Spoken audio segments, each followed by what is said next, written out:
আমরা অনেক ক্ষেত্রেই শুনতে পাই যখন কোনো সিনিয়র ইউনিভার্সিটি স্টুডেন্ট বা সিনিয়র কলেজ স্টুডেন্টস আলোচনা করে আমাদের কোনটি বেশি গুরুত্বপূর্ণ, এডুকেশন নাকি স্কিল ডেভেলপমেন্ট।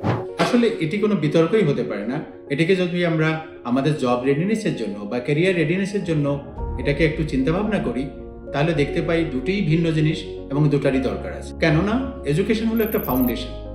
আমরা বেসিক এডুকেশন ছাড়া আমাদের কোনো ভিত্তি নেই। যেমন একটা বিল্ডিং ফাউন্ডেশন ছাড়া আকাশে সে দাঁড়িয়ে থাকতে পারে না। তাই এডুকেশন হলো আমাদের সেই শক্ত ভিত্তি, যেটি আমার প্রথম একটা স্থায়ী ইনফ্রাস্ট্রাকচার তৈরি করে দেয় আমার জীবন এবং জীবিকার জন্য। অন্যদিকে স্কিল হলো এডুকেশনকে আরো বেশি অগমেন্টেড করার জন্য, আরো বেশি সমৃদ্ধশীল করার জন্য যেসব নতুন উপাদানগুলো দিয়ে আমার কেরিয়ারকে আরো বেশি প্রাণবন্ত করতে পারবো, প্রোডাক্টিভ করতে পারবো, সেগুলোকেই বলা হয় স্কিল।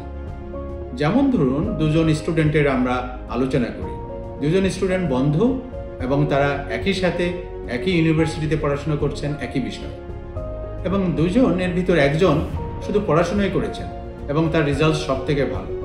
আবার তার যে বন্ধু, সে পড়াশোনা যথেষ্ট ভালো করেছে, সেই সঙ্গে সঙ্গে সে নিত্য নৈমিত্তিক এবং যে স্কিলগুলো এখন প্রয়োজন, রেলিভেন্ট স্কিলগুলো সে অ্যাকোয়ার করেছে। কিভাবে?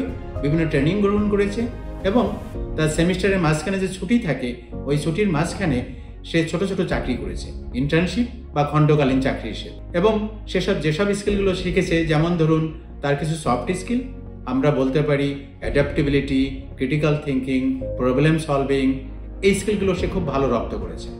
অন্যদিকে সে কিছু ফাংশনাল স্কিল অনেক বেশি সে ট্রেনিং নিয়েছে।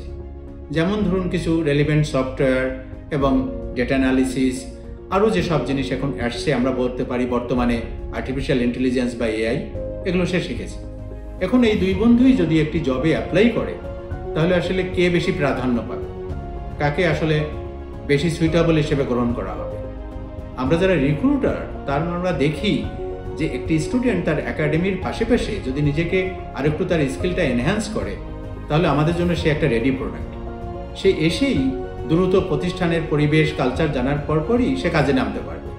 কিন্তু যে স্টুডেন্ট শুধু ভালো পড়াশোনা করেছে, তাকে যদি আমরা একটা পজিশনে নেই, এন্ট্রি পজিশনে, তার উপরে আমাকে সময় ইনভেস্টমেন্ট করতে হবে, টাকা ইনভেস্টমেন্ট করতে হবে। তারপরে সে যদি শিখতে পারে, তাহলে তো কাজে লাগবে। কিন্তু আজকালকার প্রতিষ্ঠানগুলোর এত সময় নেই তাকে আবার গড়ে তোলার, কারণ এই সময়টা এখন চেঞ্জিং এনভায়রনমেন্ট, টেকনোলজি বলি, পরিবেশ বলি, ব্যবসার কম্পিটিশন বলি, সবকিছু খুব দ্রুত পরিবর্তন হচ্ছে। সো এই পরিবর্তিত কনস্ট্যান্ট চেঞ্জিং এনভায়রনমেন্টে যে স্টুডেন্ট নিজেকে বেশি তৈরি করেছে, তার এডুকেশন এবং স্কিল দুটাকেই শানিত করেছে, সে অবশ্যই প্রাধান্য পাবে তার জবের জন্য, রিক্রুটমেন্টের জন্য, এবং তার ক্যারিয়ারে প্রোগ্রেশনটা বেশি হবে, কারণ সে বেশি ভালো পারফর্ম করতে পারবে।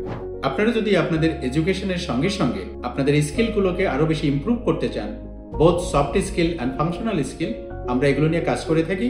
এবং এ বিষয়ে যদি আপনারা আরো বেশি জানতে চান, তাহলে please keep in touch with us.